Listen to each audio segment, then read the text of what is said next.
Bapak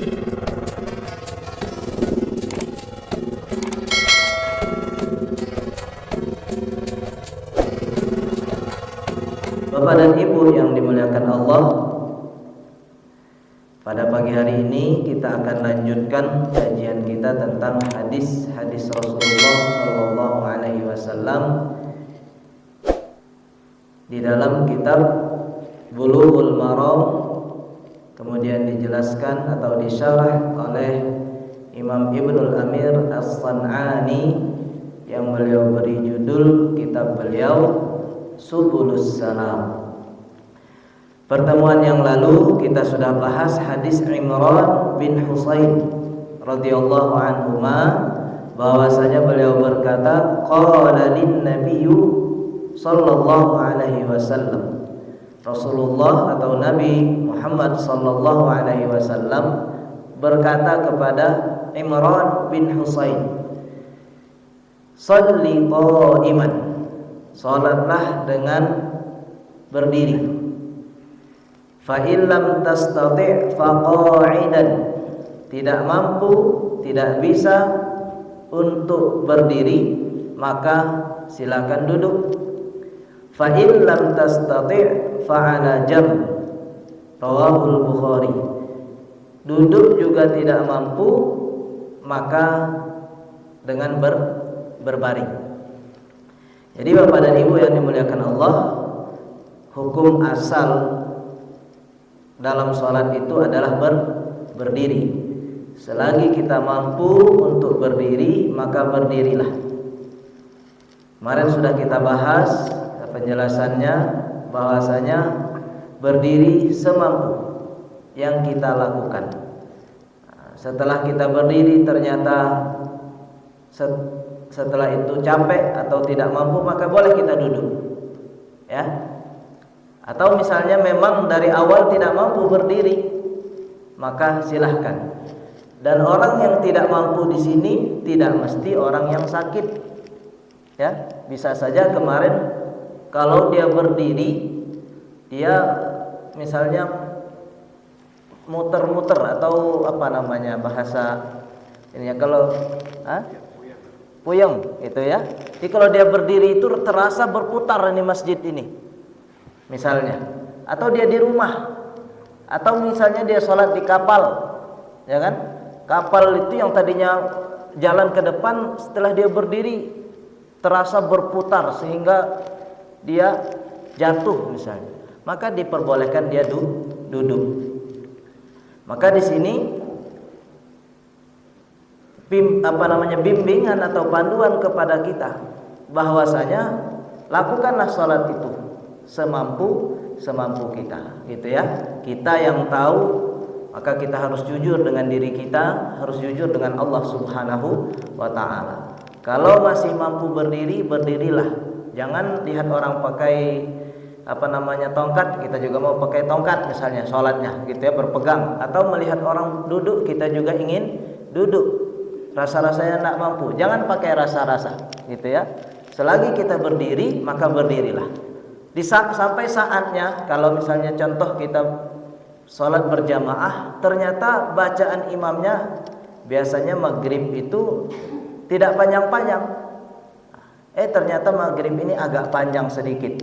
Biasanya cuman wadduha, alam nashrah. Ternyata maghrib ini membaca misalnya sabbihis dengan hal ataka. Boleh kita duduk, itu ya.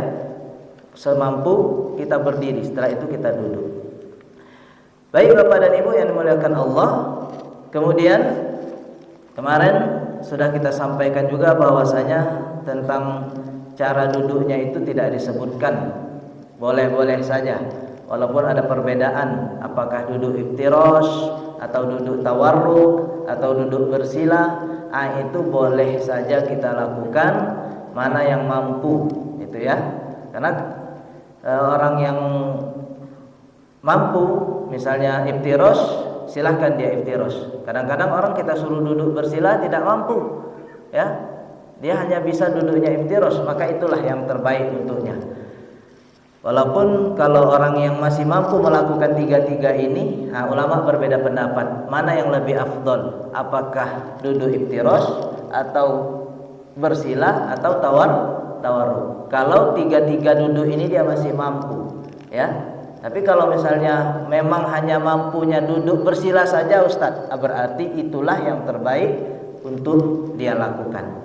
Hari ini Bapak dan Ibu yang dimuliakan Allah, kita akan lanjutkan hadis tentang sholat-sholat orang yang berhalangan ini, dan ini penutup pembahasan kita tentang sifat sholat, gitu ya.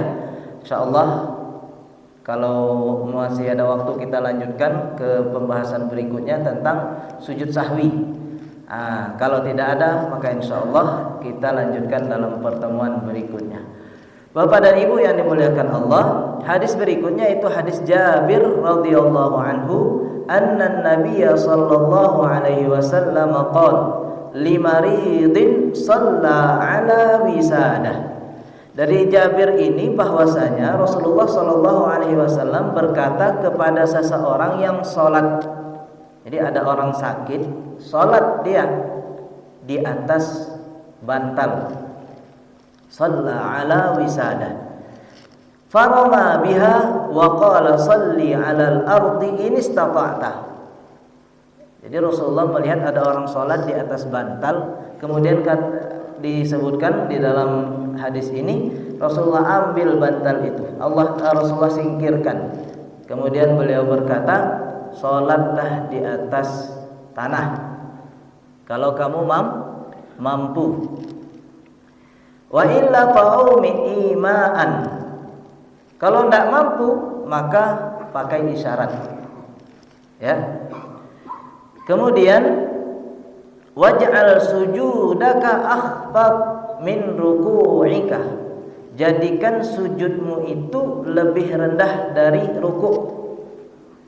Rawahul Baihaqi bisanadin qawiyyin. Diriwayatkan oleh Imam Al-Baihaqi dengan sanad yang kuat, walakin akan tetapi kata Imam Ibnu Hajar Al-Asqalani, sahhaha Abu Hatimin waqfah. Imam Abu Hatim mengatakan hadis ini mauquf. Baik Bapak dan Ibu yang dimuliakan Allah, ini cerita tentang orang yang sholat di atas bantal, sujud di atas bantal.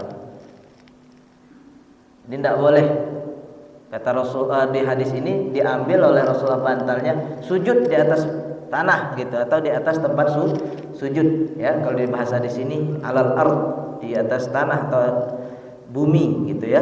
Kalau masih mampu, kalau masih mampu sujudlah. Kecuali kalau memang sudah tidak mampu lagi gitu ya, maka pakai isyarat saja. Bagaimana isyaratnya? Diajarkan oleh Rasulullah di sini, jadikan sujudmu lebih rendah daripada rukukmu. Jadi kalau misalnya kita begini berdiri, ya, rukuknya begini, maka sujudnya agaklah lebih rendahkan. Jadi tidak usah, Ustaz, saya mampu sujud di atas bantal, nggak usah, ya. Jangan letak bantal tinggi kemudian kita sujud gitu di atas bantal, tidak usah. Cukup isyarat saja, ya. Cukup isyarat saja. Disebutkan di sini wa fil hadithi farama biha wa akhadha 'udan li yusalli alaihi fa akhadahu wa rama bihi wa dzakara al hadis. Jadi Bapak dan Ibu yang dimuliakan Allah, hadis ini sebenarnya juga diriwayatkan oleh Imam Al-Baihaqi dari jalur Sufyan Ats-Tsauri. Dan di dalam hadis itu laki-laki tadi itu pertama dia akan sholat pakai bantal, diambil oleh Rasulullah, disingkirkan. Diambilnya udan, ranting atau dahan gitu ya. Kemudian dia jadikan untuk alas lagi. Maka di sini disebutkan farama biha, maka Rasulullah ambil lagi itu. Ya. Maka diperintahkanlah untuk sujud di atas tanah.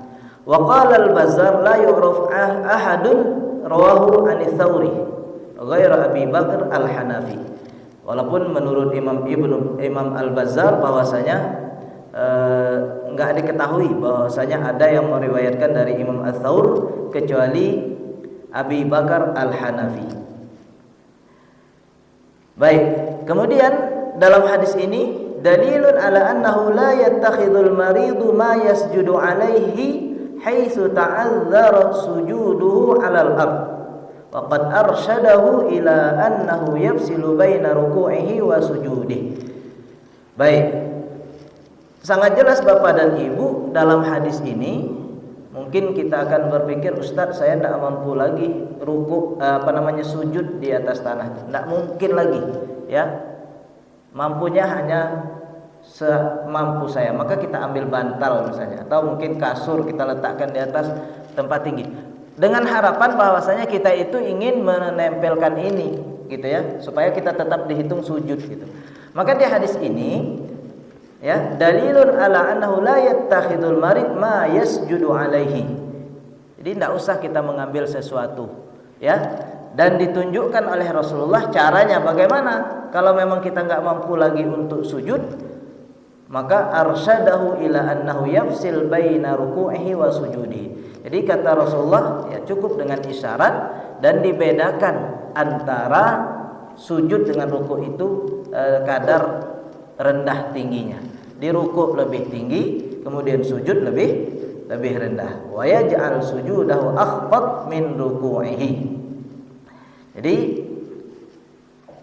bisa kita lakukan ini. Bagi mungkin orang-orang yang tidak mampu melakukan ini, tentu ini kalau tidak mampu sujud ruku' ini biasanya orang-orang yang sakit diantaranya, sebagaimana disebutkan di dalam hadis ini. Atau sholat di kursi. Nah, sholat di kursi tidak mungkin lagi sujud misalnya kan.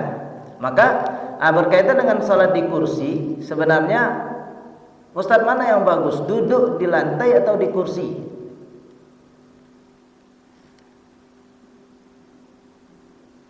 Mana yang lebih baik? Lebih baik sebenarnya kalau kita masih bisa sujud, bagus di lantai, supaya rukun-rukun sholat itu tidak ada yang kita tinggalkan, yang masih kita bisa lakukan. Contoh, kita hanya tidak bisa berdiri, tapi sujud masih bisa. Sehingga misalnya ketika ruku kita lebih rendah, boleh ruku sambil duduk gitu ya. Tapi sujud kalau masih bisa maka sujud. Kalau masih bisa. Tapi Ustadz, saya duduk di atas kursi dengan duduk di atas lantai itu sama saja. Maka ya silahkan pilih mana yang nyaman gitu kan. Dia duduk di kursi dengan duduk di lantai sama. Ketika dia duduk di lantai, dia tidak bisa juga sujud karena sudah nggak bisa melakukan itu. Maka duduk di kursi dengan di lantai sama saja gitu kan. Karena dia tidak bisa banyak berbuat. Keuntungan orang yang duduk salah satunya kalau dia masih bisa sujud, dia bisa sujud. Tapi kalau misalnya dia duduk juga nggak bisa, dia hanya bisa begini juga, maka ya sah-sah saja dia duduk di atas kursi, ya bagus-bagus saja.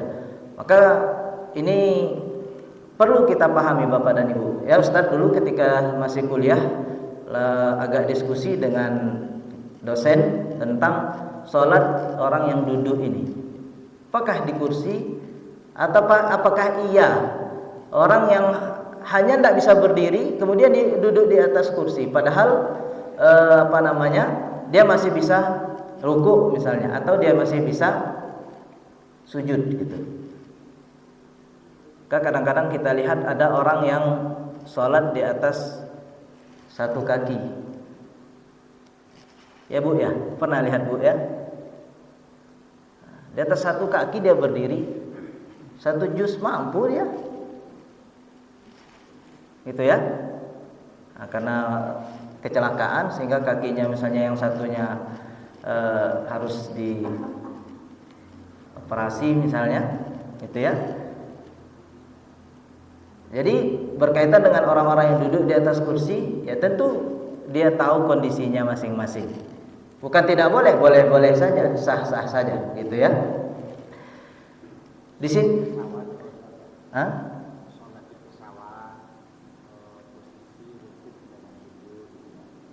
Kalau pesawat nggak bisa rukuk tuh juga nggak bisa di posisinya dibedakan antara rukuk dan sujud. Ya sama. Kalau contoh yang ini sholat orang yang di kendaraan, di pesawat kan tidak seperti di kapal. Kalau kapal biasanya ada musola, kalau pesawat rasanya tidak ada musolanya. Jadi dia di kursinya. Maka tentu kalau kita sholat di kursi, ya sholatnya rukuknya itu lebih tinggi daripada sujudnya. Kemarin ada pertanyaan, Ustadz, bagaimana kalau seandainya dalam perjalanan subuh, ya kan? Subuh mobil jalan terus. Nah, yang pertama dosa sopirnya kalau tidak mau berhenti, gitu kan? Tapi sebagusnya memang sopir-sopir itu dimiliki oleh atau perusahaan-perusahaan mobil itu dimiliki oleh orang-orang yang beriman, yang rajin sholat. Maka dia akan buat gitu, waktu sholat subuh berhenti gitu. Kalau waktu sholat asar dengan zuhur kan tidak apa-apa, boleh dijamak gitu kan. Sholat maghrib dengan isya juga tidak apa-apa. Tapi subuh tuh kan sendiri, bagusnya berhenti gitu. Tapi kan yang milik atau yang punya perusahaan ini kan tidak sholat kadang-kadang. Bagaimana dia ingin menginstruksikan kepada sopirnya atau karyawannya untuk lakukan itu. Nah, maka kalau yang memilikinya buya gitu ya, rajin sholat, insyaallah berkah itu perusahaan itu. Nah, ini bagaimana? Kemarin sudah kita jawab bahwasanya ada dua pendapat ulama. Yang pertama, sholat di mobil itu dan tidak usah ngulang lagi. Nih Bu ya, sholat di mobil itu tidak usah ngulang lagi. Nah kan tidak mungkin kita ruku, tidak mungkin kita sujud ya. Apalagi kalau jalan bukit tinggi yang begini-begini gitu ya, yang apa namanya kayak ulat atau kayak ular gitu ya. Maka lebih rendah daripada ruku, apa namanya isyaratnya. Itu yang pendapat yang pertama kemarin. Kalau pendapat kedua, sholat tetapi dianjurkan mengulang lagi katanya. Mungkin kita bertanya, Ustadz, ngapa ngulang lagi? Kalau begitu tidak usah sholat. Ada kata para ulama, lihurmatil wakti, karena menghormati waktu. Dan itulah kalau kita kembali ke madhab Imam Asy-Syafi'i. Jadi di madhab Imam Asy-Syafi'i, Bapak dan Ibu, di waktu subuh itu, karena di madhab Imam Syafi'i itu tidak boleh sholat di atas kendaraan itu. Di madhab yang lain yang boleh gitu ya. Jadi kata beliau tetap sholat, menghormati waktu, tetapi nanti sampai kita di tempat tujuan diulang kembali. Nah, mungkin sopir-sopir tadi itu bukan madhab Syafi'i gitu ya. Akhirnya dia bablas saja, yang mau sholat aja di mobil gitu ya. Sholat aja di mobil. Kalau dia entah, kita tidak tahu di mana dia sholat nanti gitu ya. Kalau sambil nyopir apa ya sholat lagi gitu ya. Baik.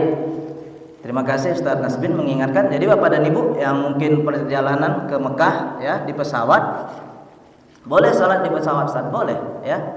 Maka gerakannya yang bisa dilakukan kalau misal takbiratul ihram masih bisa kita ya, bacaan-bacaan insyaallah bisa. Tapi di saat kita ruku maka tidak mampu lagi, apalagi berdiri ya kan, berdiri. Tapi kalaupun mau berdiri bisa saja gitu ya menghadap. Cuman biasanya lebih nyaman duduk karena posisi kita kadang-kadang pesawat juga ada angin bisa gerak gitu ya, atau misalnya ada cuaca yang kurang baik. Baik. Kemudian di sini disebutkan Bapak dan Ibu, fa in ta'adzara 'alaihi al-qiyam war-ruku' fa innahu yumi'u min qu'udin lahuma ja'ilal ima bisujud akhfat min ar-ruku'. Ini teknis. Kalau seandainya kita berdiri nggak mampu, ruku juga nggak mampu lagi, maka duduk aja. Fungsi kita berdiri misalnya kan supaya kita dapat ruku gitu misalnya. Tapi ternyata nggak mampu. Atau misalnya kita masih mampu berdiri, tapi ruku nggak mampu lagi, ya duduk kita. Ya Bu ya. Jadi di saat ruku duduk, misalnya. Karena sambil duduk bisa kita ruku.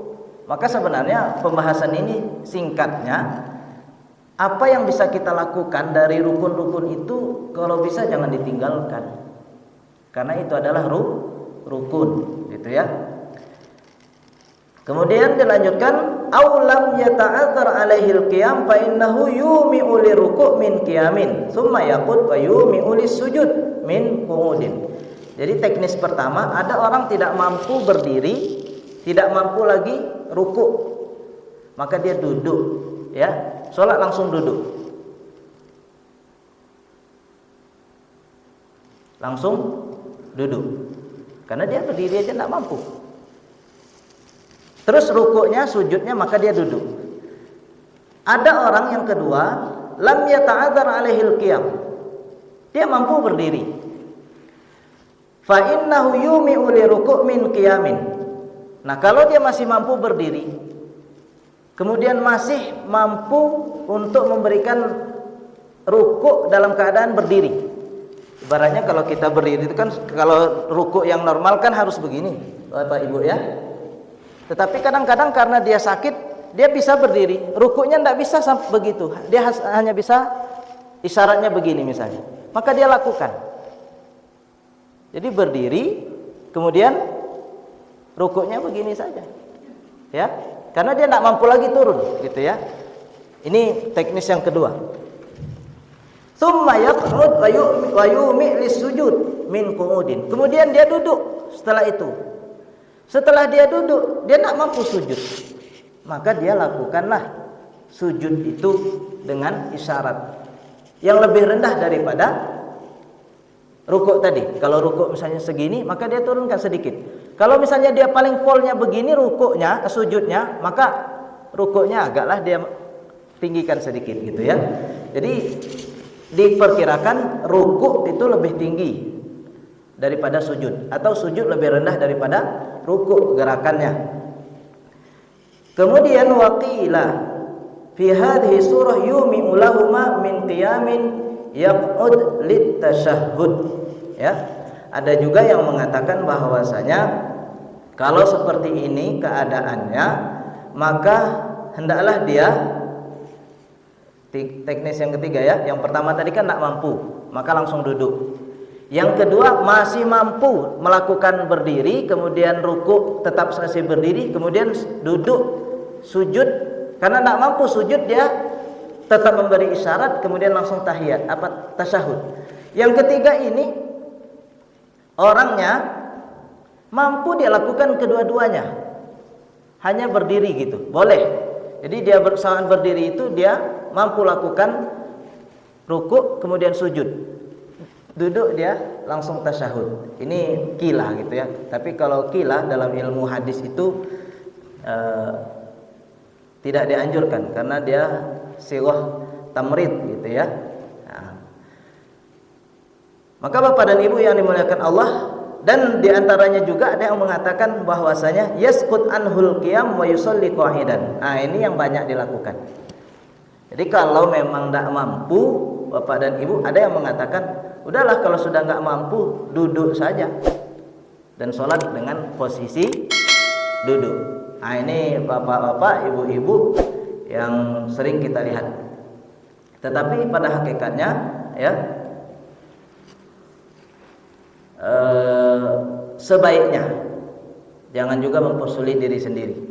Jadi setelah kajian ini jangan menjadi sulit dalam melaksanakan ibadah ini. Baik kita yang masih sehat, kondisinya masih mampu melakukan rukun-rukunnya, ataupun yang saat ini misalnya sudah mulai ada gangguan-gangguan dari segi kesehatan. Lakukanlah sholat senyaman mungkin gitu ya.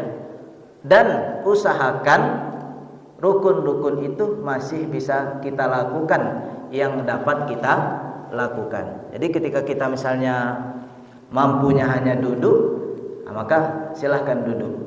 Berkaitan dengan kursi, kalau Ustadz secara pribadi itu malah lebih baik duduk di lantai. Kalau memang masih bisa melakukan sujud. Ya Bapak Ibu yang mungkin duduk sholat di kursi, tanya diri sendiri, mampu tidak dia sujud itu? Kalau tidak mampu lagi, maka tentu di atas kursi lebih nyaman ya kan, karena sama saja gitu. Dan dia kalau duduk misalnya tidak terlalu, bahkan sulit duduk bersilam ya di atas kursi, berarti lebih lebih nyamannya, ya. Dan duduk di lantai pun tidak harus bersila. Kalau yang disebutkan di sini kan bersila, iftirosh atau tawarruk. Ustaz, selonjor bagaimana? Boleh-boleh saja, semampu yang bisa kita lakukan. Nah, ini Bapak dan Ibu, kajian kita pada pagi hari ini tentang orang-orang yang mungkin berhalangan. Tidak mesti sakit gitu ya.